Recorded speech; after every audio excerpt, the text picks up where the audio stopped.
Here is Noodler's Violet, a purple ink. Let's jump straight to the end with my opinion on this ink. To start, this is a completely different purple than the recently reviewed Noodler's purple. We can see some tone variation as the pen and paper change, but the change in pen matters more, I think. The change in tone by paper is only really noticeable when looking at them side by side. Now, there is some shading, but it doesn't set out as a kind of standout quality for this. On non-fountain pen friendly paper, the ink really comes undone, and the feather and spread can be more than I'm willing to put up with. As a tone of purple, this is right up my alley, with it really kind of reminding me of Yamabudo in some way, and very rarely do I compare inks in color by name. The pen for today is a Noodler's Ahab. Now that we know my opinion on this ink, let's see how I got there with the first writing sample done on Clairfontaine. An absolutely beautiful purple on the page, really doing a great job. It doesn't feather, it doesn't spread, it does shade a little bit. Look on the first line, the dwarves, where the is darker than dwarves. Most of the shading that we're going to get is from word to word, but before anybody points it out to me, before on the first line, the BE and bottom of the F are darker than the top of the F or the ORE at the end.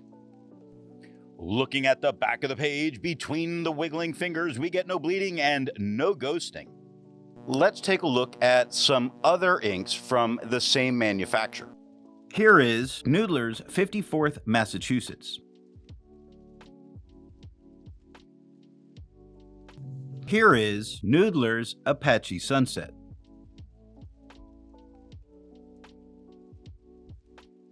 Here is Noodler's Golden Brown.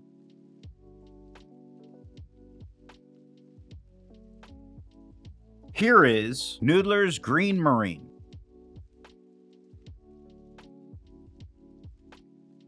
The next writing sample is done in a Portage reporter's notebook. The tone we get here is certainly a lighter, and I want to call it crisper as a tone. So it's lighter, but it's not that it's anything necessarily bad about it. It doesn't feather, it doesn't spread, it does shade. I think it does a better job of shading here than it did on the Clairfontaine. Look at Spur on the first line, very dark, what we got on the Clairfontaine.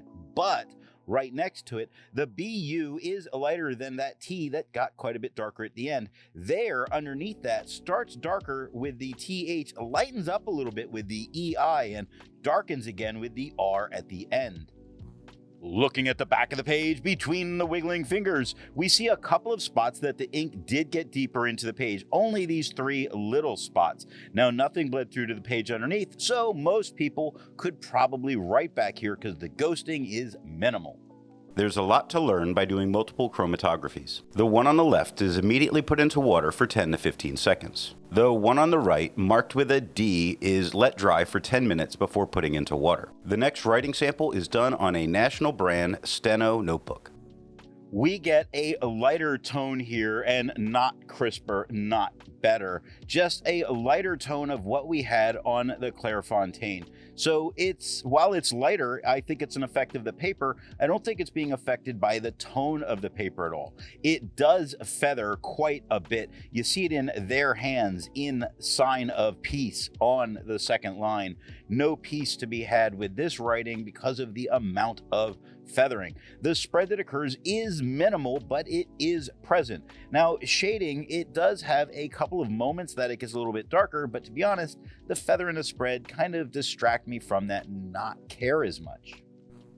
Looking at the back of the page, between my wiggling fingers, you see this ink gets very deep into the paper. Really a lot of ghosting. If you write back here, you probably, damage both sides of your notes, so it's not worth doing. Now, for as deep as it did get, it never did touch the page underneath. Resistance tests are done to see how this ink can be expected to perform on the page, and more importantly, how hard it may be to clean from your pen. The smear is allowed to dry for 3 days before testing it. The highlighter is on the top left, pen flush is on the top right, 1/3 bleach solution is on the bottom left, and water is on the bottom right. The next writing sample is done in a Rhodia notebook. We get the same tone as the Clairfontaine. It stands out against the quad rule with no kind of problems. It doesn't feather, it doesn't spread. I think the shading that's going on here is a bit better than we saw on the Clairfontaine. Look at Dane, son of on the first line. That is lighter than we get when questioned on the second line, where when the whole word is fairly dark, but questioned starts darker on the Q, lightens into the U, gets darker on the ESTI, the ON lightens up a little bit till that ED at the end does get darker. Looking at the back of the page, between the wiggling fingers, we get no bleeding and no ghosting.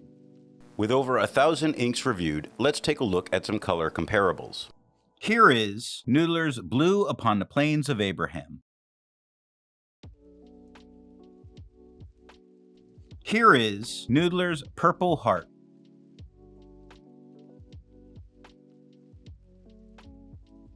Here is Noodler's Lorraine Mauve.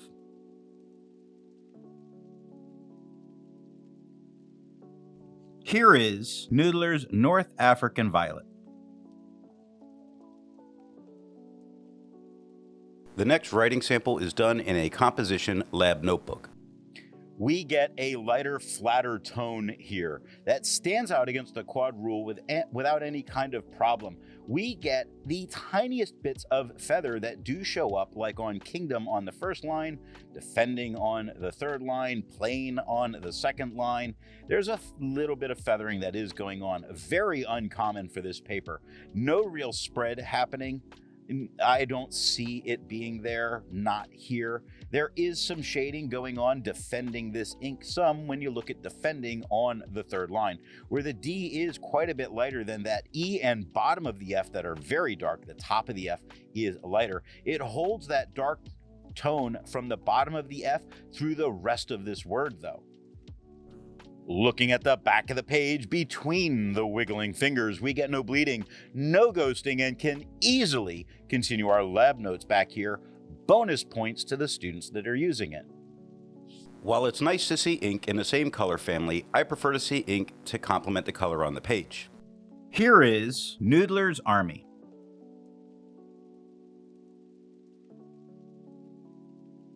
Here is Pelican, Edelstein, Moonstone.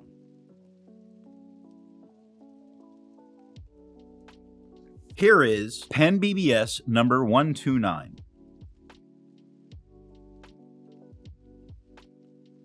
Here is Diatramentis Mahatma Gandhi Saffron.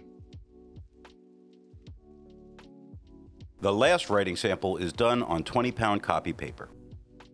It is lighter than it was on the Clairfontaine, slightly different in tone, making it look to be just a little bit different a purple than we had there.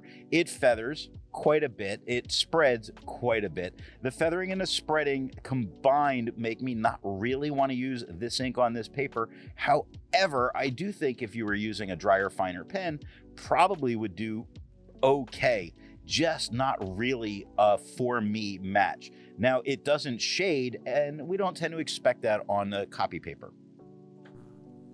Looking at the back of the page, between the wiggling fingers, we see how deep this ink gets into the paper. So there is no writing back here, not at all, but nothing bled through to the page underneath.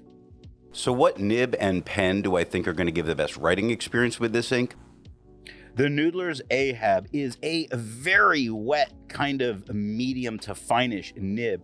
And while we get a variation and some shading on most all of the papers, the darkness of the writing stays the same mostly. You know, the non-fountain pen friendly paper stuff exposed some weaknesses.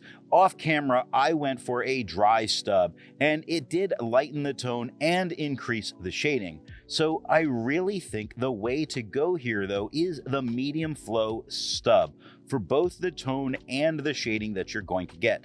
This is such a good ink that just needs to be allowed to truly show all of its best qualities. I hope you got something out of this video, and thanks for watching. I want to let you know that the best way you can support this or any channel is to let retailers know where you heard of something if you go to buy.